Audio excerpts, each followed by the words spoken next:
All right, and welcome, Tom, to the Innovation Conversation. We're joined obviously by Harry, the co-host, and we kind of want to know more about your company. So, do you want to tell us all about MVPR? Did I pronounce them correctly? And what do you guys do?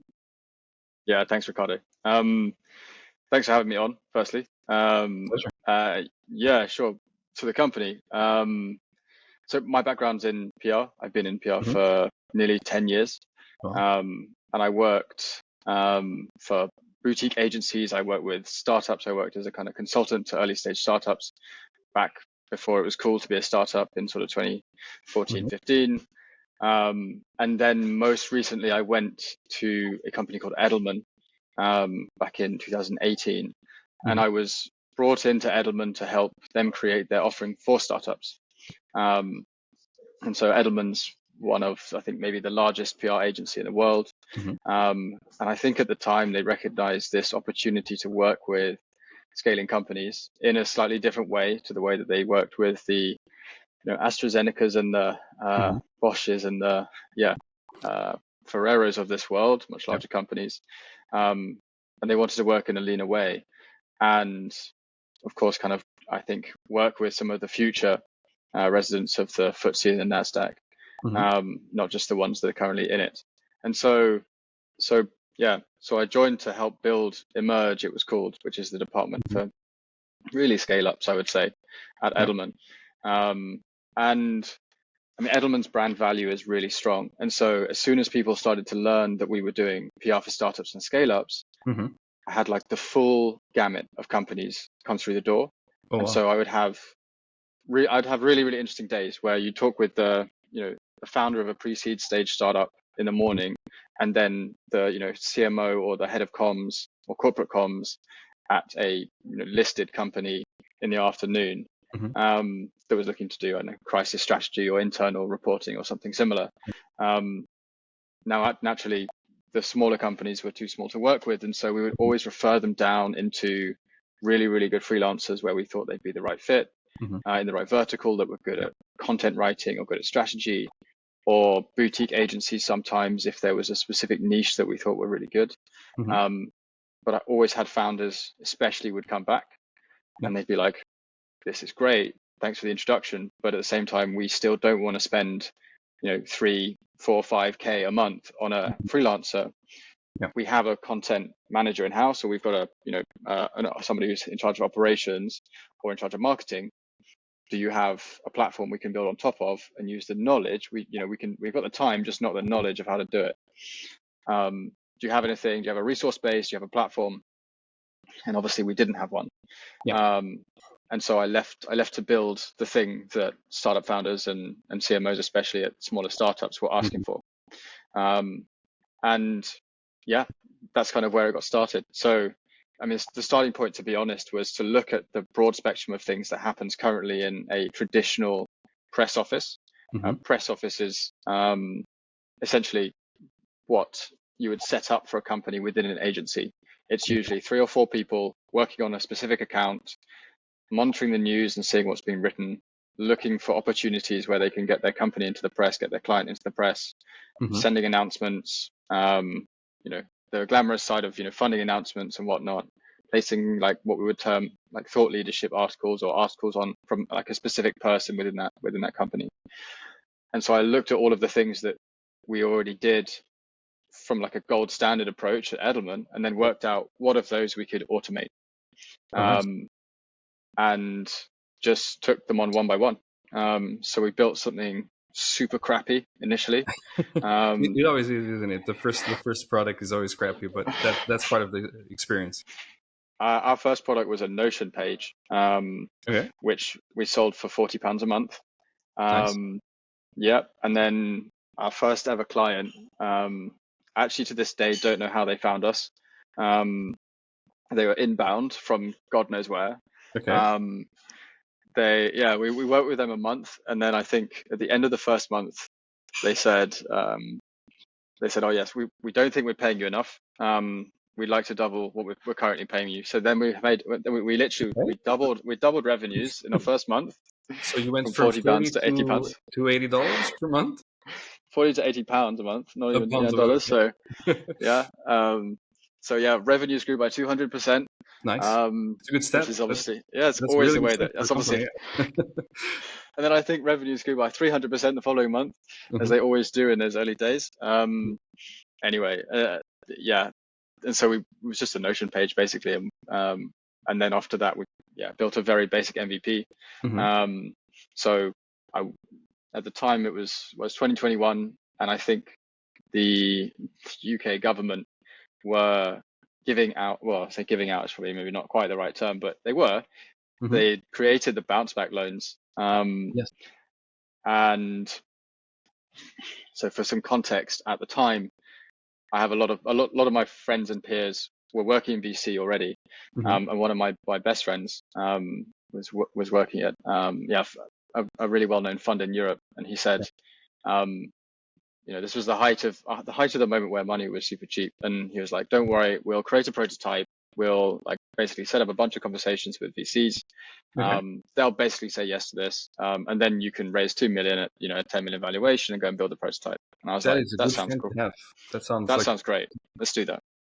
Um, and of course, we went to start to speak with VCs, Hmm. and most of the VCs, especially in like UK and Europe, don't really have operating backgrounds, and many of them were from banking, and so they've Hmm. never really touched a marketing department before, let alone a PR department. And Hmm. so they were like, sorry, like, what is this? And what's the TAM? And, Yeah. all of this. So like the TAM was always the question. Funnily enough, now that we had decent revenues, I don't get asked the TAM question anymore, but there you go. Interesting. But so we basically tried to raise money, and most VCs just came back and were like, yeah, market's really tiny. Hmm. And I was like, do you know how big it is? And they're like, Yeah. obviously no, but it's not worth doing the research. And Interesting. so weren't able to raise. And then so I was like, okay, solid, we'll bootstrap. Hmm. And fortunately, this bounce back loan kind of arrived at the same time because I'd been freelancing for 6-7 years. Even when I was at agencies, I was a freelancer. Yeah. I had revenues from 2019. And of course, So, you could borrow up to 25% of those revenues. Tom, just to explain And to so our this, so the bounce back loan was something that the UK oh, sorry. government did during COVID, right? Where Yes, it would give out loans for existing businesses, so they could literally bounce back and keep on playing wherever they were playing and keep on in business. So just to put exactly. some reference to It, that. it, it was designed to support British businesses. And I think it did. I think it You did, yeah. genuinely saved a lot of British businesses for sure Hmm. during COVID. But I took a loan out against my consulting company off the back of that Hmm. and loaned it across to MVPR, create a new business. And then we spent 15 grand on the first MVP. Yeah. I got a freelance developer who's now my lead engineer. Hmm. Um, and we built something super crappy and sold it, and then built something slightly better and sold it. And as I said, we kind of like looked at the different, looked at the different parts, the Hmm. different like activities you do within the PR, within the press office, and we just began to automate them one by one. To And jump in now, really quickly on that one, it's really impressive. As you said, you built it, you grew it. But I think the big question now is back in 2021 when this money was available, people were kind of spending willy nilly and investing. How would you say it compares to now? Because every time we look online on LinkedIn or other areas, there's a lot of business consultants or startup gurus saying bootstrap your business, don't go straight for VC funding. VC funding it's not as good as it seems. Would you say that's still the advice you would give now, or is it kind of completely different? If you were to uh, raise, let's say I'll, now. I'll have to be careful because we have got VC funding, so yeah, I'll have to. No, to be honest, in hindsight, we were really lucky that we Hmm. weren't able to raise as early as we did. Not least, we got incredibly good terms when we did raise because we were cash positive, Yeah. and that was really attractive. We could never have predicted this was going to happen with the market though. So, we could have also easily been in a situation where VCs were more focused on growth than they were on cash positivity or on runway, and so when we, it was just a thing that we had to do. I think that having bootstrapped in the way that we did, it meant that we kept. I mean, we still do. We have this culture of having a ton of customer feedback, Hmm. which meant that we planned our product very very carefully, and we were really really capital efficient because we Plus, had you to didn't have be. to give away so much equity as well. Especially having some sort of basis or MVP, you're in the driving seat, and that's also really crucial to a lot of people. Would you say being in the driving seat right now to our listeners is probably one of the best things to be, rather than going to a VC with an idea or an angel investor with an idea, who's most likely going to say, "I want 50 or 25% and take all your equity and shares away"? Is it best to bootstrap? I think that if you're speaking with VCs that are looking to take 50%, you should run a mile, because there Definitely. is there's no money that's worth giving up 50% of your business. Mhm. I think that honestly, I think it depends on the business. For us, for example, we were able and continue to be able to support the PR process that we've automated with people. And for our business, that's been fantastic and actually necessary as well. Sometimes people just want to hand it over and say, okay, go and run with it. Mhm. I think for incredibly either like technologically heavy or research heavy businesses, doing what we did is not an option. You sort of, especially like, university spin outs or like deep tech businesses, it's difficult to build a really defensible solution without taking VC funding. And so I think it totally depends on the business. And then I think it depends on the VC. I mean, yeah, obviously, if you've got a VC that's offering you terms at 50%, you shouldn't do that. But even at 25%, I would say like you shouldn't do that either. But it's a generalization. It totally depends on the situation you're in. But there are good VCs and bad VCs. We're really lucky. Our VC is fantastic. And Tom, I was just wondering, how do you go about in finding these VCs in the first place? Because I think that's something a lot of the founders that we speak with kind of struggle with, because there are endless spreadsheets with millions and millions of, not millions, but a couple thousand contacts. But how do you find the right match, right? It's a bit like going on Tinder and trying to find the perfect match. It's a bit of a nightmare, isn't it? So what tips can you give our listeners, and how to find the perfect match? so honestly, I think it's really a relationship game. For us personally, we didn't look to raise VC money, but we were very lucky that some of our existing angel investors had really strong relationships with basically the VC that ended up backing us. Yeah. And there's a lot of inherent trust there because the angel investor that recommended the VC, I trust implicitly, and naturally there's trust between the VC and the angel investor. They're not going to recommend companies for them that aren't going to be good. And so I would say if I was going to take a step-by-step approach and look back on it, build a network of really strong operators as mentors and advisors straight away. Yeah. So identify really strong operators from the different I think of it like different parts of the business. I have amazing mentors that have been with me since like pre-product that are, heads of product design at major companies. And they just help me because I don't know why sometimes. They helped me because I was, they're interested in what I was building, or, they had an hour free on a Friday afternoon, and I would have a call with them every day, every week, sorry. And we would go back to basics on product, like product design, development, how to think about user experience and user journeys, looking at how to set up in really boring stuff like, how to set up like recruiting so that it's a scalable process and so that you can think about it over time. Like look for leaders that are leading departments in large companies that are really, really good at that, and reach out to them. So what if it's cold and you can say, hey, look, I'm really impressed by your career. I think there's a lot I can learn from you. I would love to pick your brains on like X or Y. And worst case scenario, they tell you that like Foxtrot, Oscar, and right. And yeah. And you go on to somebody else who does have the time. So build those relationships really, really early on with those kinds of mentors. I think everyone obviously always hears the advice, ask for advice, not for money or not for investment. But if you do it early enough, it's genuine, right? Like I wasn't looking for money at that stage. I was genuinely looking for advice, people that could help me improve the way that I was going to run the business. And of course, then they're bought in. And what happens when you have really strong mentors or operators who know what it's like to maybe run department in a large business, or even run their own businesses, their network is better than yours. So when it comes to raising angel investment, they're already bought in with you because they're talking with you for half an hour every week. They know what the challenges are. They're emotionally supportive as well as supportive from a network perspective, and they'll make introductions for you. And I would say like the best thing about that like network effect is, with every person with every degree you go away from that first introducer, you kind of get like closer and closer to some people who will be really interested, because your whole network is curating that those relationships for you. And so that's how we grew our kind of network of, I would say, mentors initially, and then we grew them into a network of angels, because we then raised angel funding. And I would say that my angels aren't going to enjoy this, but every now and again, every now and again, you come across what I would term to be like a golden potato.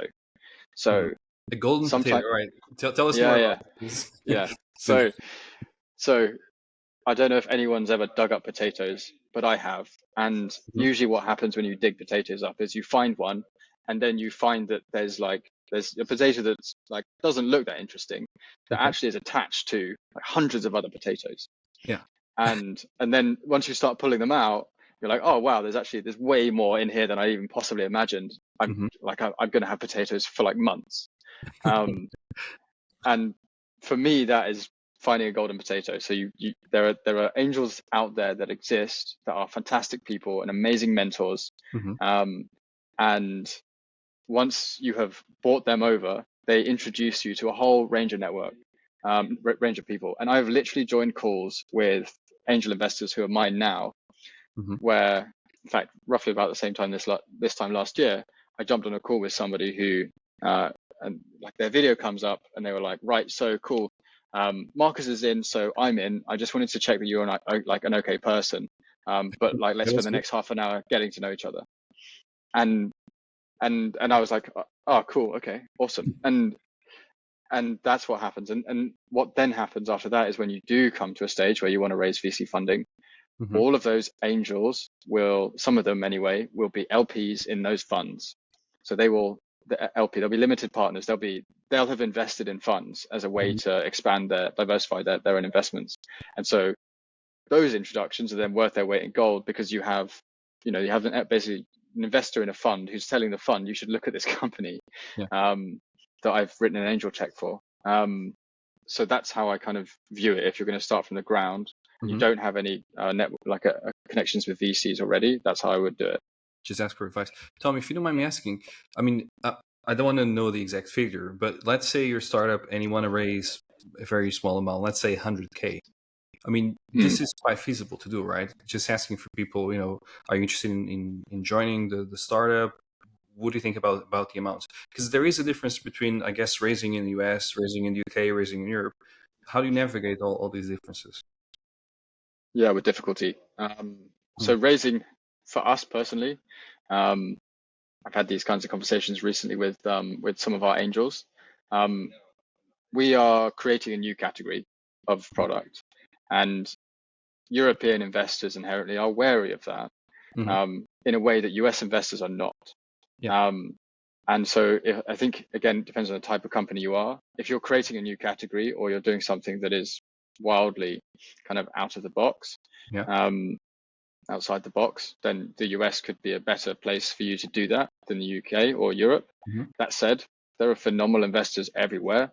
And raising 100K specifically, you could do with 10 angel checks.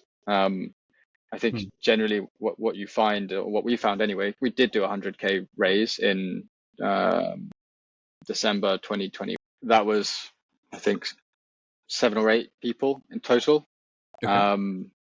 And it was one large check from one angel investor, and then lots of smaller ones. And to be honest, at that stage, I was really thinking about what's the network of these people, what's their what are they going to contribute, and then how do I drive them really hard? How do I get the most out of them?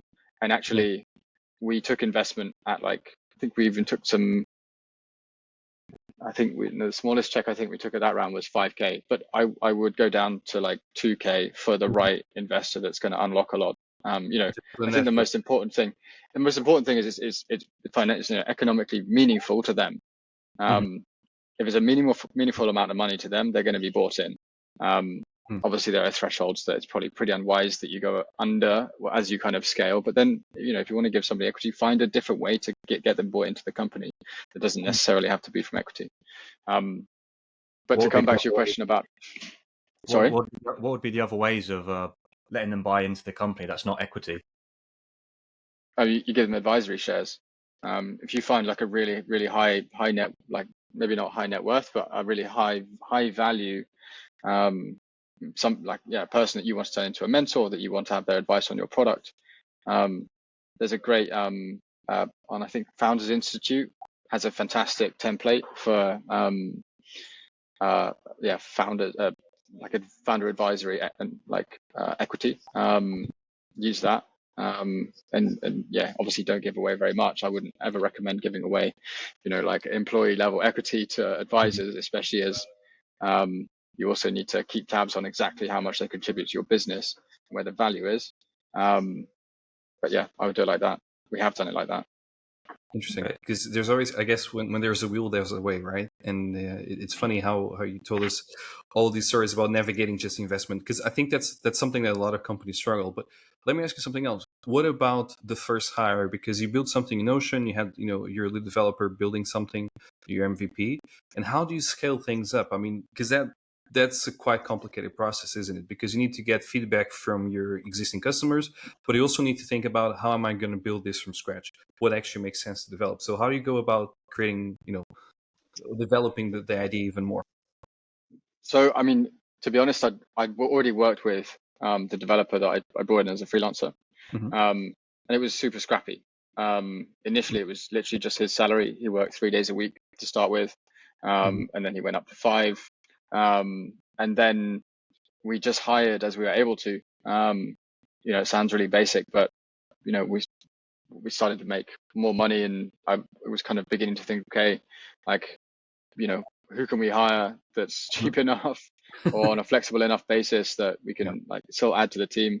And to be honest, it kind of happens a little bit naturally. In terms of the way that we built the product, I mean, effectively, we just, as I said, we kind of just took the different pillars that I knew that we needed, like different pillars of activity I knew we needed, and we began to automate one after another. And by virtue of doing that, by automating processes that were previously done by people, we allowed ourselves to take on more clients. And so I did maybe one or two things that made a real difference for us. One, I hired out of other places, not just the UK. So I hired out of Spain, for example. Very, very good technical talent. People work well together. And they're a lot cheaper. I would say they are. So for devs, we probably pay 70% of the cost of a developer in the UK on average. That is a big difference. Huge difference. And I would say for early stage companies trying to bootstrap their way to cash positivity, benefit from the skills arbitrage that you get by working with people who are in regions that are just less expensive to live. So we hired from all over Europe, and I'm so glad that we did. We got fantastic talent, and by virtue of kind of the way that we collaborate, it's really, really successful. Obviously, you can always improve it, but I'm really happy with the way that we develop product, and it's meant the whole mentality is super lean.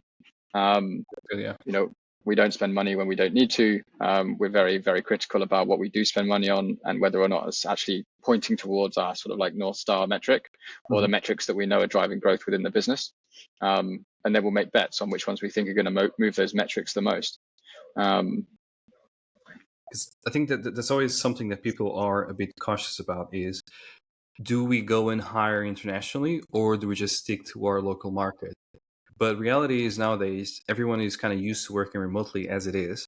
So if you can't find the talent at the price you want in the place you're in, why not hire it somewhere else? And they still deliver, and it's still the same working methodology. And people are kind of used to working remotely, isn't it? Because I can work remotely in London, and I get paid a London salary, or I can work remotely in Valencia, Spain, where you are right now, and I get paid, a Valencia salary, which is a little bit lower, plus much better weather. So it's everyone's happy, right? Yeah, and I think that uh, I think lots of different people are talking about, whether you should go back to work, be in an office. Hmm. But I think it depends on the function.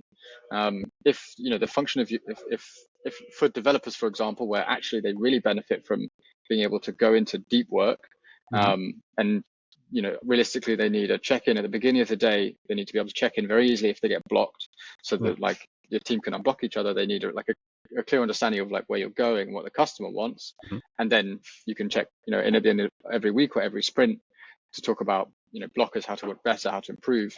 And that can be done. That can be totally done remotely.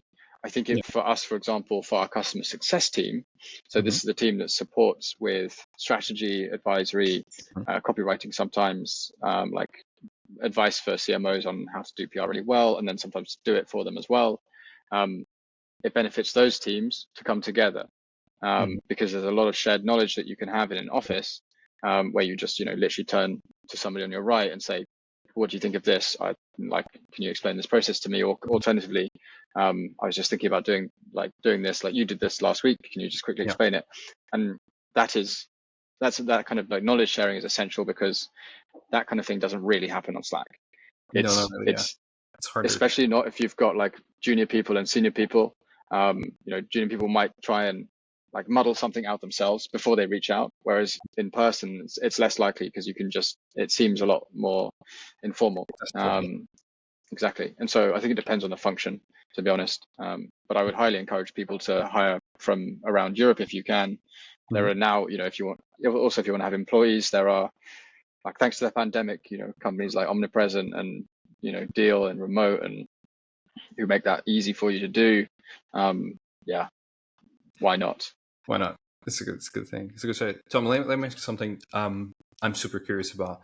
Can you tell us your worst day ever in the company? That day, or just said, I'm going to quit this. I've had enough. Today is the day. That's it. Tell us your like worst day and your best day in the company. The high and the lows, because I think people want to hear that. How do you get from the lowest moment to the highest moment, and how does that journey kind of looks like? I know this is like three questions in one. I'm just curious to know that. I'll start with the lowest moment. Um, maybe I'm a glutton for punishment. I've not yet got to the stage where I was like, sod this, I'm just going to quit. Okay. Um, I think that it's always, you're always balanced. I mean, honestly, what I do whenever I have, those like, say you have a conversation with a VC and they tell you that what you're building is not valuable, Mhm. and they don't think it's going to be like significant or whatever. Usually what I do then in those moments is I call a customer and I'm like, hey, look, can you just talk me through the experience here? Or can you talk me through some of your pain points? And usually what happens after that is I listen to the problems they have, and then I'm like, cool, like I know what we need to build, or actually we solve a lot of this, or, I find that the bad and the good, rather than it being like by day, or like, it's usually hour by hour. So Mhm. like usually it's, something really shitty happens. And yeah, I know an investor says no, or someone that you're really keen for, or we've had an investor pull out of a deal, for example, Yeah. having said that they were in, like, those are crappy days. Yeah. But usually what happens is like somehow the ether knows that, and Mhm. then they'll send you a like prospect who is totally inbound, and you'll take the call even though you're feeling like death, and like that you want to crawl up and like Mhm. go and get a hug from, like, my girlfriend or whatever. Um, and then someone will join the call and be like, oh yeah, this is amazing, I love the product, like, and then in those moments you just think, cool, yeah, perfect, like we're still doing the right thing, just keep going, like one foot in front of the other for a really long time, and you'll get there. Mhm. um but the worst day, we had a pretty bad day recently, to be fair, Okay. What happened? where it wasn't the worst day, to be fair. I mean, it's hard. I think humans in general, we're not very good at remembering really bad stuff, especially founders. We're like inherently Yeah. optimistic. So, Exactly. so unless you track it day to day, you kind of it has like a shorter memory than, like, corporates, I think. I think my memory for this really, really negative stuff is probably about 6 weeks. Um, we had a critical bug in the platform 2 weeks ago, that yeah, meant that our cloud function sent a lot more emails than it was supposed to, because it Okay. broke. And and so that was super embarrassing for us. But actually, it also pointed towards the fact that it was a really critical feature, because about 70% of our customers complained that it wasn't live. Mm-hmm. And so we were like, oh, actually, this is crap and awful, but at the same time, really good, because now we know what to focus on. And now we know what to improve and what our customers are using the most in our platform. So that was a bad day for sure, but followed by a good one inevitably. So what would be your main driver, if you don't mind me asking, before you go on to your really good one? What's your driver in doing the startup? Is it money? Is it fame? Is it to create something to kind of change the world, or just have something where you can kind of work and avoid being in the corporate life cycle, or say the rat race? What would be a driver as well when you go towards your really good point? Sounds like I might need to ask you what your driver is, Harry. I think maybe I know. There's change, to be honest. Yeah, I think if you look at the industry that we're in, it's one of the last like bastions of traditional legacy manual approaches. There's been almost no innovation in this industry for 20 years, because all of the major players in it that began or begin to do something interesting get bought.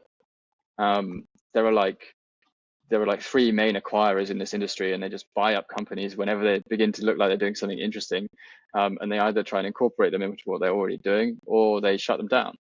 And so it's meant that there's been a massive stagnation of innovation in it. And because I worked in it for 9 years before I started this, it's really annoying. It's incredibly frustrating. And so, yeah, the ambition is just to change it from top to bottom. The way that, when was the last time you spoke with someone who was like, I love my PR agency. They are, the best thing that ever happened to my business.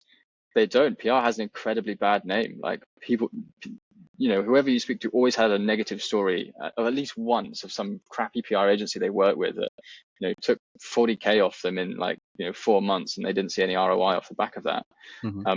Wouldn't it be nice if, you worked for an industry where people were like, wow, like how efficient is it? The ROI is amazing. Like if you work with these kinds of companies, the value is like really tangible. So if a big I'd player love to change that perception. So if a big player came along and offered you a very big check, would you take it, or would you say, no, I want to change the world, I want to keep on continuing and revolutionizing this industry, and I want to be you one day? What would you do? If a big player came along and was interested enough to put an offer on the table, I'd know that we were getting to them, and that they were afraid that we were going to take their clients off them. And so, yeah, obviously I would say no. The exit for us is an IPO ultimately. Nice. That's what I can foresee. And I think we'll get there. We just have to keep just doing what we're doing. That'll be one of your future best days. Yeah, I think, to be honest, I think that the best days are the best days are when you see clients, when you see customers use the product that you imagined. But those are literally the best moments, where you push a new feature that okay, it's been you've produced it and implemented it based on a bunch of customer feedback. You've also done it based on the vision that I had for what I wanted to build. And when the vision becomes a reality, and so Tuesdays are the days we push product updates to our platform. And so I love Tuesdays, because on Tuesdays I get to see basically the devs drop all of the Loom videos for like what they've built and the changes they've made. And I love those days, because those are the days when obviously you see the tech moving forward. But the best days are when the users that you design them for actually use the product in the way that you designed it without needing your help. Nice. And then you see the metrics on the back end jump. It's like, oh, okay, cool, yeah, okay, we're getting closer. Like with every step, you get closer to something that fulfills the entire need of your customer. So those are the best days, or the best moments. So yours is more about customer retention, similar to the Bezos approach, about it doesn't matter what I do as long as the customer is happy. If I keep the customer happy, they stay longer, they spend more, and I can, what they say, it's more expensive to go out and win a new customer. Is that kind of the approach you take as well? Keep them happy, I mean, make sure that it's streamless process. I'll never turn down being compared to Jeff Bezos. Um, I think you we got a can little keep bit going, more Harry. power than that. I think so. I don't know about the boat For now, situation. for now. For now, Yeah, yeah. exactly. No, the boat situation is not the same. Yeah, the helicopter situation also not the same. Sadly, we'll get there. But I mean, surely for every business, if you're not listening to your customers, then you're going to die straight as. If you're, the faster you can get product into your customers' hands, the better, even if it's crap. So what? Like, let them complain about it. If they don't complain about it, they don't care enough to complain. And if like that's not happening, then like they don't care enough about your product and they won't stay. But yeah, That's very true, isn't it? Yeah, I got a question because I found this happens a lot. How do you? Because I know of a lot of companies, and what they do is they build this imaginary product that they think is going to be amazing, and then they go to the market, and then the market says, "Well, actually, it's a product, but it has none of the features we're looking for." So, how do you bridge this gap between building something endlessly out of your own ideas of what the market needs, or we're actually saying, "Hey, market, can you help me? Can you give me some feedback?" How do you bridge this gap, and how do you make sure that this is all very organic, very smooth, very responsive, this I process? think most founders tend to not push products because they're afraid. Many people will say it's because that they want it to be perfect when it reaches your customer's hands, or because they're a perfectionist and that's what it is. But it's not. It's just because they're afraid of somebody using it and not working. And unfortunately, like spending time on that is a sunk cost that you're never going to get back, because no customer is ever going to like log onto your platform and be like, wow, this is incredible, this does everything I had dreamed of and more. Especially if you're a startup, because every not only that, like there are probably lots of different kinds of people you can sell to, and the requirements of those people will be slightly different. And so you're not even going to know that you're selling to the right people before you've got the product in their hands. I would say the way to avoid doing that is don't build tech. Start with, most products, I find the MVP of them can be distilled into something that is probably built on like platforms that already exist. There's a reason that Zapier exists. Like, I mean, Zapier exists for a lot more than that, but if you can't like piece together a crappy bootstrapped MVP on Zapier, which will literally connect like thousands of tools together, then yeah, you're probably wasting money, like spending on something that like shouldn't be built. With the caveat, obviously, that if you're doing something in like, I don't know, machine learning, for example, or something else, but you're still going to have an end customer. Machine learning or AI, for example, can be replicated by us basically. And so really all you need to create an AI platform is, I don't know, an email, for example. So you want us to create for us, for example, we are automating how people create content. A Mechanical Turk version of that would be to have a window where people say, I want to draft a press release, and then we'd say it takes 24 hours for this, this AI to turn this press release around. They give us the content in there, we go and we write it ourselves, and we post it back through, and then either it adds value to the customer or it doesn't. They think whether it's AI, whether it is AI or not doesn't matter. If they think it is, and then they come back and be like, oh, the AI is not very good, and the press release it's created is actually not on message, and all the rest of it. But so what they complain, we know that we need to get a new writer, or I need to improve the way that I write press releases, or like take into account their messaging in a better way. But then you already have validation that they're interested in using an AI writer, right? And so I would say, generally speaking, if you want to avoid spending tons of money on a product that no one's ever going to use, don't build tech first, just hack it together. And then share that, get the intent. And that's where you'll get your first fans as well, I think. That's super valuable because most people just want to overcomplicate things. They say, "Oh, we need to hire, 10 developers to build this, otherwise it's not going to work," and so forth, so on. But actually, we're hearing it from you. You have a successful company, and you're just saying, "Look, build something scrappy, something that kind of works well together, and then see where you can, add tech to it afterwards." Right? We did. I did this first with my first company. Mm-hmm. My first company was we built that in 2016, 2015. It was an advertising tech and analytics company.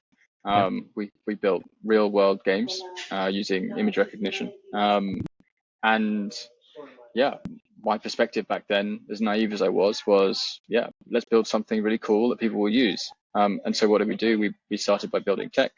And of course, off the back of that, Mm-hmm.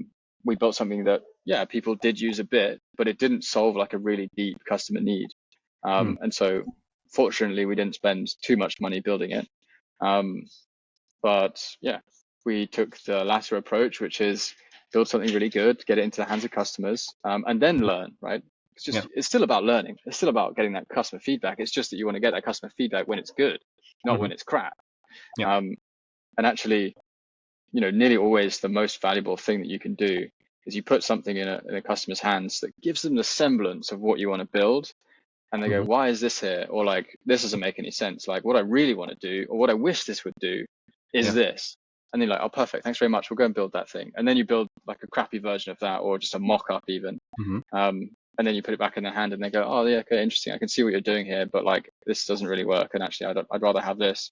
And like that, you'll build something it might not be the thing you imagined, but you'll build something people will use. Yeah, that makes a big difference, isn't it? You're listening to direct market feedback and you're building it for the market you have, which makes a world of difference, right? If you open a restaurant and everyone around you is a vegan, you probably want to serve vegan food and not trying to push some meat into them because it's not going to work well, right? So Yeah. Look, I think there's a difference between. I think one of the things that's really hard often Mhm. is balancing building the vision versus building what your customers say they want. Yeah. And then obviously the famous adage from Henry Ford, which is everyone just wants faster horses, is true, right?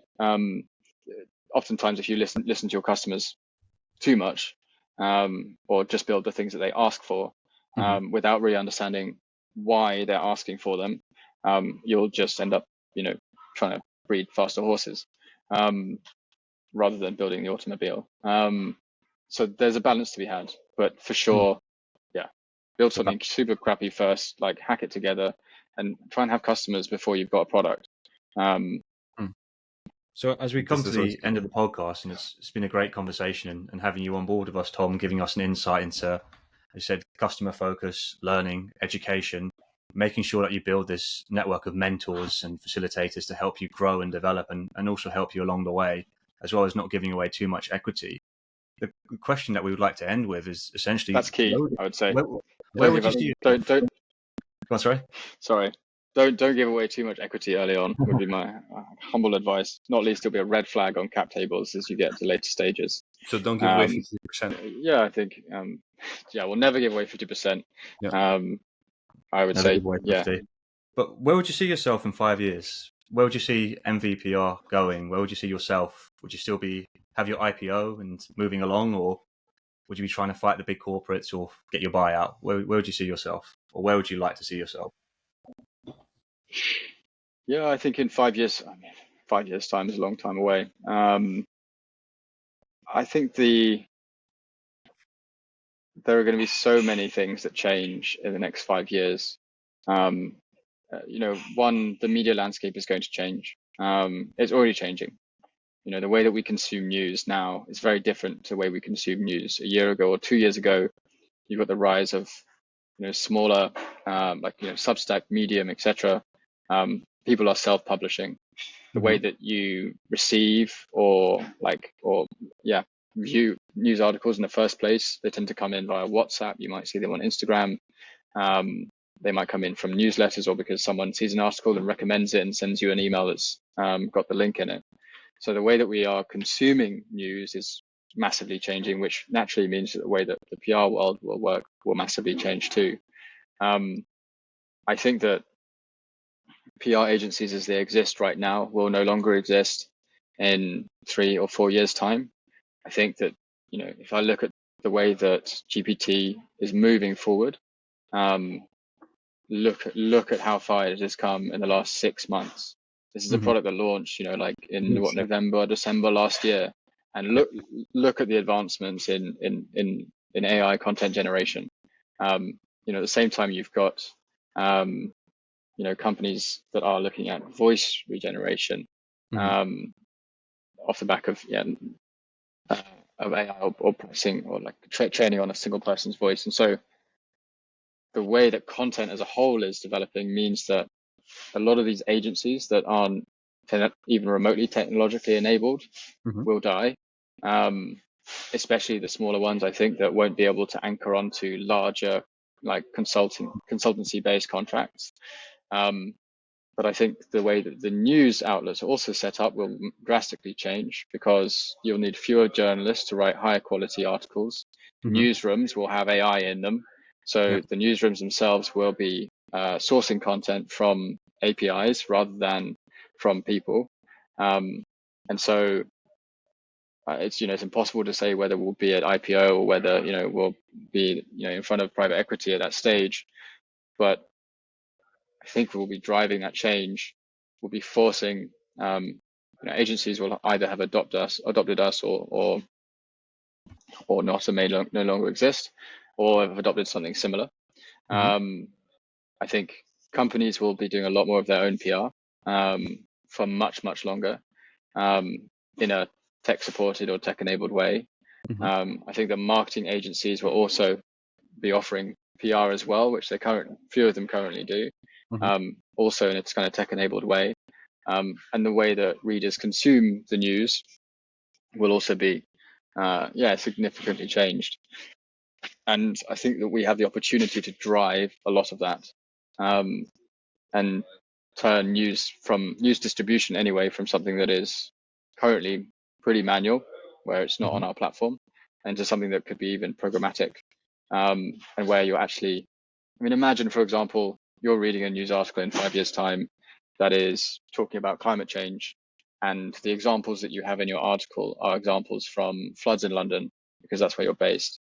But the examples I have in my article, which is effectively the same, are floods or thunderstorms in Valencia, because that's where I'm currently. That kind of personalization of the news is going to be possible, and that's what I think will drive. I think that's what people will perceive the most. But I sort of plan to do that in quite a quiet way. I want to seep into, I want to get into all of the verticals, and be the company that everyone uses, but a lot of people maybe haven't heard of.